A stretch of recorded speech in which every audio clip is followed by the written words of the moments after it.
What's going on, everyone? Welcome back to T3G. My name is Dollyboard, and I've been using an LG Wing for 2 whole years. Let's talk about that. Whatever it is that you do the damn thing. Now, I'm going to tackle the elephant in the room right now. I did replace this front screen at some point because I damaged it. I broke it, and then I tried fixing it the cheap way, and that didn't work, so then I had to replace it the more expensive way, which I could have just done right off the bat and saved myself some money.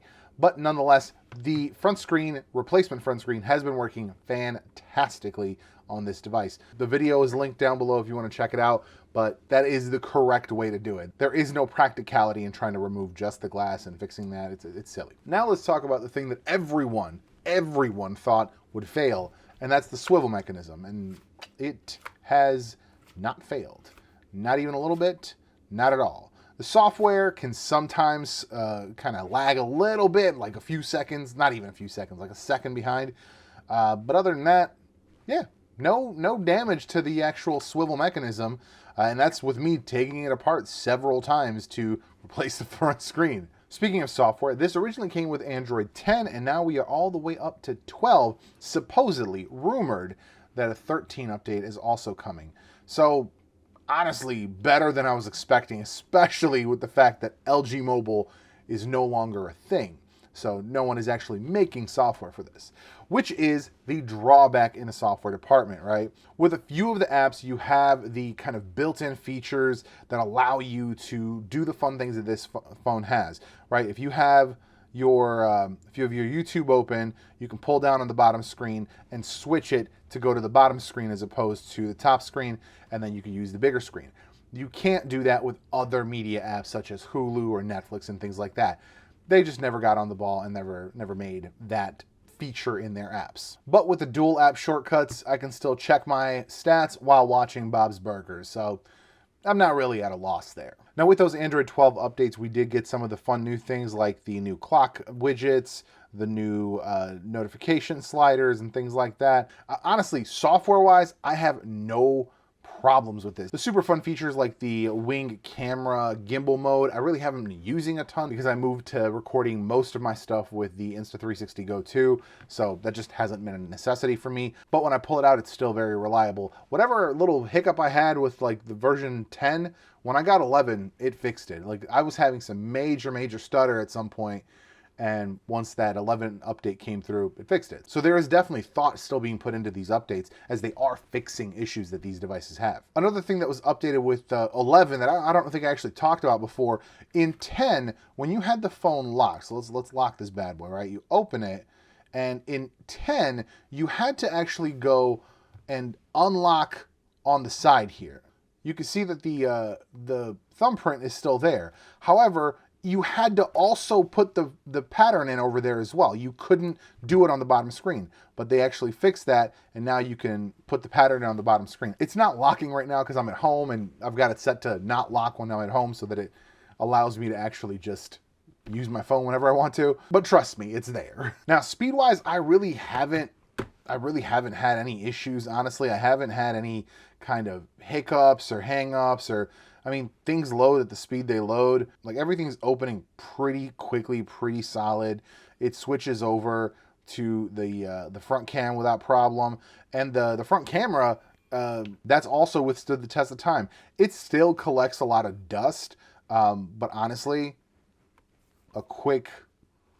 once I figured that out because someone pointed it out, a quick swipe of the finger and it takes care of it. Well lit, it does a pretty good job still. Like, definitely need that distance. I'm glad I got that little, was it the Hohem?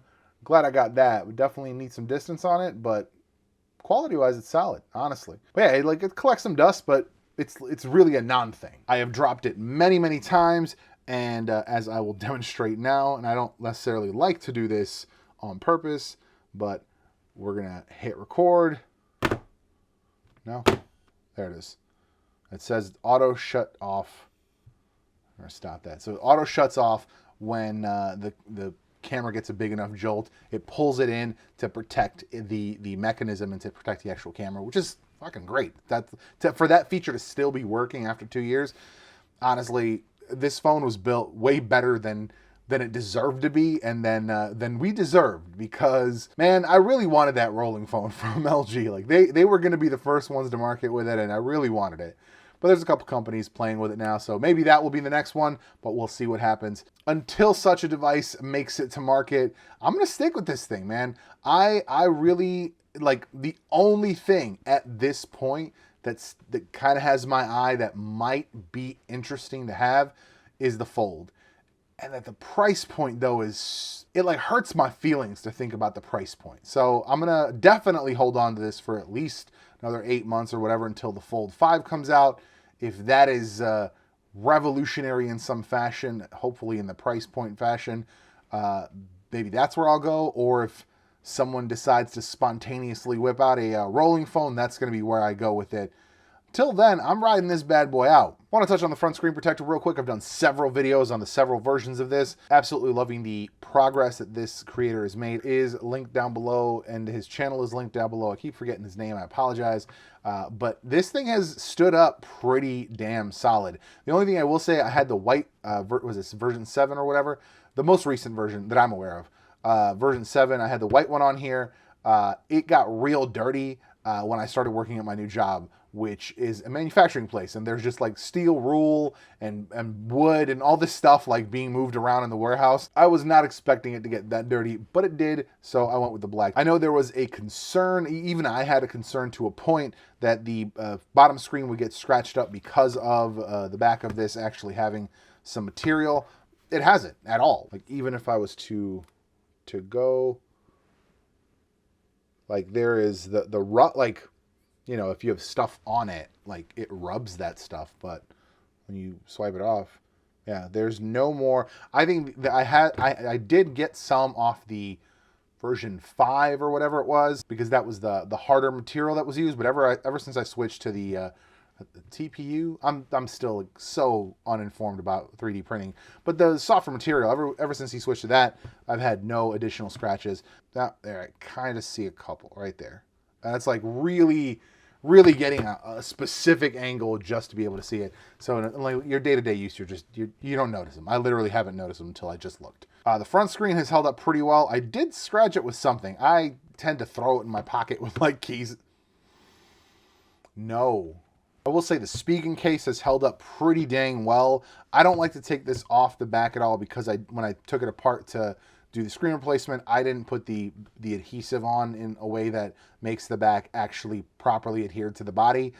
So I just leave this thing on. I took it off a couple times to clean it. Other than that, I just leave the speaking case on. So it's taken a lot of hits. I dropped this phone a lot, probably more than anyone should, but that's why I have a case. That's why I have cases. That's why I get cases.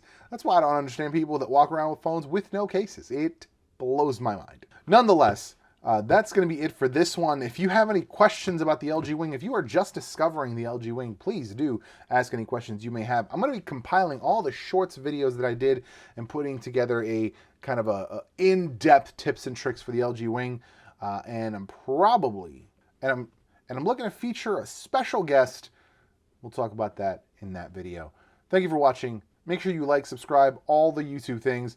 And keep an eye out. We're going to be doing a bunch more videos. Still looking to hit that goal.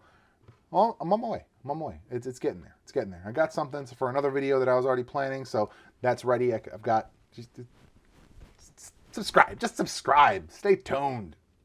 See you in the next one.